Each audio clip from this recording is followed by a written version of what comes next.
మంత్రి కొండా సురేఖపై హీరో నాగార్జున దాఖలు చేసిన పరువు నష్టం దావాపై విచారణ రేపటికి వాయిదా వేసింది నాంపల్లి మనోరంజన్ కోర్టు. రేపు నాగార్జున కోర్టులో హాజరు కానున్నారు. నాగార్జున స్టేట్మెంట్ రికార్డ్ చేయనుంది కోర్టు. మంత్రి కొండా సురేఖ చేసిన వ్యాఖ్యపై పరువు నష్టం దావా వేశారు నాగార్జున. దీనిపై విచారణ జరిపిన కోర్టు రేపటికి వాయిదా వేసింది. నాగార్జున దాఖలు చేసిన పరువు నష్టం పిటిషన్లో పసలేదన్నారు మంత్రి కొండా సురేఖ తరపు న్యాయవాది. బీఆర్ఎస్ నేతల డైవర్షన్ పాలిటిక్స్ వల్లే నాగార్జున కోర్టులో పరువు నష్టం దావా వేశారన్నారు. నాగార్జున పిటిషన్పై విచారణ జరిపిన కోర్టు తదుపరి విచారణ రేపటికి వాయిదా వేసింది. రేపు నాగార్జునతో పాటు సాక్షుల స్టేట్మెంట్ ని కోర్టు రికార్డ్ చేయనుంది. అయితే కేసులో పస ఉంటే నాగార్జున కోర్టుకు హాజరవుతారని న్యాయవాది చెప్పారు.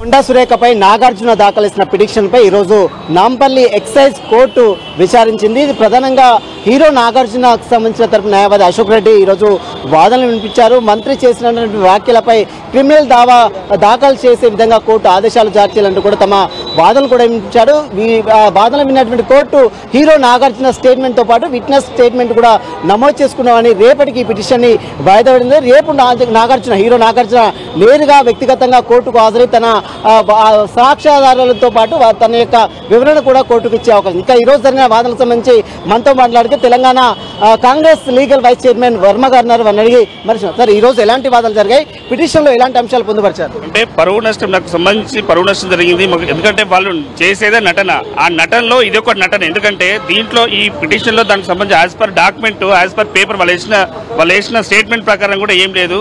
వాళ్ళు అంటే ఆనరబుల్ అంటే మా కొలీగ్ అడ్వకేట్ అశోక్ రెడ్డి గారి ప్రకారం ఆయన వాదనల ప్రకారం ఏంటంటే రేపు నాగార్జున గారిని అంటే స్టేట్మెంట్ రికార్డ్ చేసుకోమని చెప్పడం జరిగింది.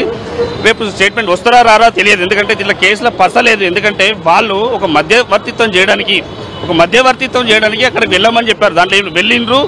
దానివల్ల కేటీఆర్ వల్ల ఇది డైవర్స్ అయితే డైవర్స్కు దారి తీసింది. అంటే మంచి జీవితం మంచి లీడ్ చేస్తున్న ఫ్యామిలీని వీళ్ళు డిస్టర్బ్ చేశారని ఒక ఉద్దేశంతో దానికి బిఫోర్ ఏమైందంటే గౌరవ ఆనరబుల్ రఘునందన్ గారు అంటే ఒక ఎంపీ స్థాయిలో ఉన్న వ్యక్తి ఒక మినిస్టర్ను రిసీవ్ చేసుకుంటే ఒక నూలు వస్త్రం అంటే అక్కడ మనకు తెలంగాణలో ఒక పద్మశాలీలకు ఒక ప్రతీకగా ఉన్న ఒక నూలు వస్త్రాన్ని వేయడం వల్ల ఆ నూలు వస్త్రాన్ని వాళ్ళు చేసి రంకు అనే ఒక word social media Telangana BRS social media వాడడం జరిగింది.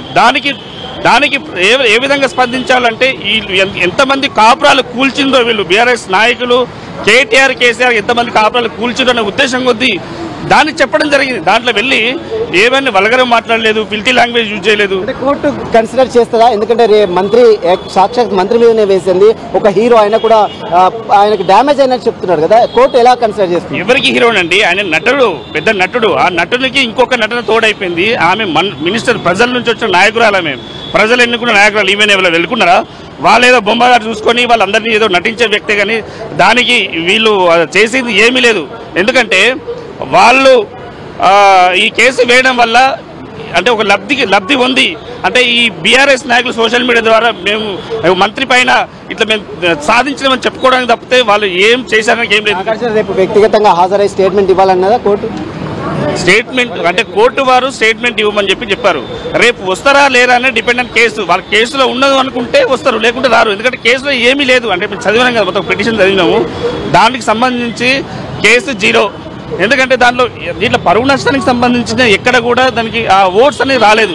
సో రేపు వస్తారో రారో అనేది మొత్తం మీద నాగార్జున పిటిషన్పై ఈరోజు విచారించిన నాంపల్లి ఎక్సైజ్ మనోరంజన్ కోర్టు రేపటికి పిటిషన్ వాయిదా ఉంది. రేపు విట్నెస్లతో పాటు అంటే సాక్షులతో పాటు మరోవైపు కంప్లైంట్ నాగార్జునకు సంబంధించిన కంప్లైంట్ అతని స్టేట్మెంట్ కూడా కోర్టు నమోదు చేసుకునే అవకాశం. రేపు నేరుగా వ్యక్తిగతంగా కోర్టుకు హాజరై తన స్టేట్మెంట్ కూడా కోర్టు నమోదు చేసుకునే అవకాశం ఉంది. దీంతో పాటు నాగార్జున ఎవరైతే పిటిషన్ కాపీలో పొందుపరిచినటువంటి ఇద్దరు సాక్షులు పొందుపరిచారు, సుప్రియతో పాటు వెంకటేశ్వర. ఈ ఇద్దరు సాక్షుల స్టేట్మెంట్ కూడా నమోదు చేసుకున్న తర్వాత మంత్రి కొండా సురేఖకు కోర్టు సమన్లు జారీ చేసి తమ వివరణ కోరే అవకాశం. ప్రస్తుతం అయితే రేపటికి పిటిషన్ వాయిదా పడింది. మరి రేపు కోర్టు వారి యొక్క స్టేట్మెంట్ నమోదు చేసుకున్న తర్వాత దీనిపై ఎలాంటి చర్యలు తీసుకున్నారో మాత్రం చూడాల్సిందని చెప్పవచ్చు.